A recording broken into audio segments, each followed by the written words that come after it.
আমি একটা ঘটনা তো আমার একবারে সারা দুনিয়ায় ফসর হয়ে গেছে, যেখানে যাই হুজুর আপনার ওই দোয়াটা মুখস্থ করছি, কি কয় যে সূরা আনআমের 17 নম্বর আয়াত। এটা সারা দুনিয়ায় কেমন যেন মানে এটাই বেশি প্রচার হয়ে গেছে।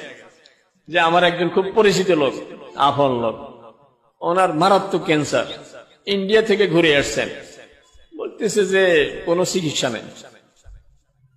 আমি পরে ফোন দিলাম ওনাকে, বললাম যে কি অবস্থা, কাজে আলহামদুলিল্লাহ ভালো আছে। কিন্তু অবাক হয়ে গেছে, এরকম যাকে ডাক্তার ফেরত দিয়েছে উনি এখন ভালো আছে।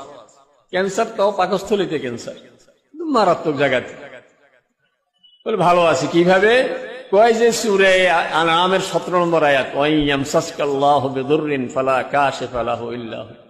যদি কোনো বিপদে পড়ো তো বিপদ থেকে আল্লাহ ছাড়া কেউ উদ্ধার করতে পারবে। আর ওয়াইয়ামসাসকা বিখাইরিন ফালা রাদ ফাহু আলা কুল্লি শাইইন কাদির। ওয়াইয়ামসাসকাল্লাহু বিদুররিন ফালা